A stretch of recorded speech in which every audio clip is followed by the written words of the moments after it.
Today the Church celebrates Saint Louis of France. At his coronation as King of France, Louis IX bound himself by oath to behave as God's anointed, as the father of his people and feudal lord of the King of Peace.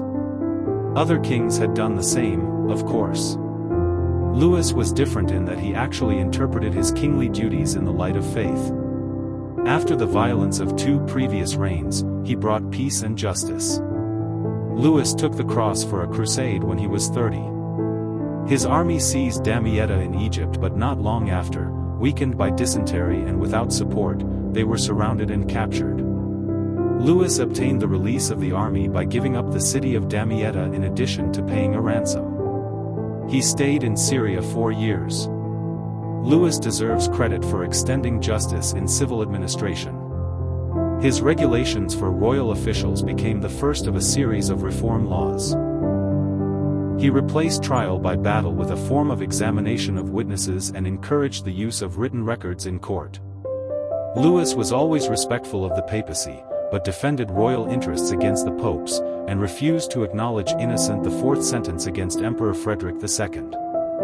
Louis was devoted to his people, founding hospitals, visiting the sick, and like his patron Saint Francis, caring even for people with leprosy. He is one of the patrons of the secular Franciscan order. Louis united France's lords and townsfolk, peasants and priests and knights by the force of his personality and holiness. For many years the nation was at peace.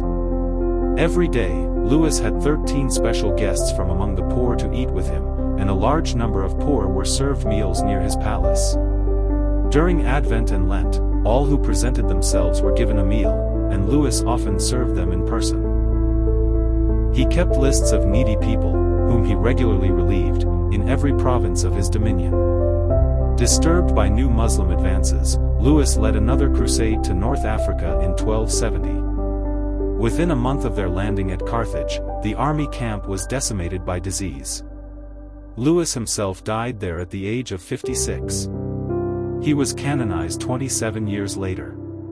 Saint Louis of France is a patron saint of barbers, grooms, secular Franciscan order.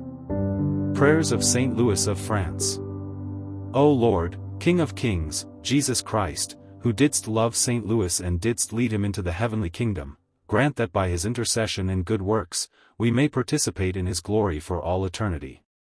Who livest and reignest world without end. Amen.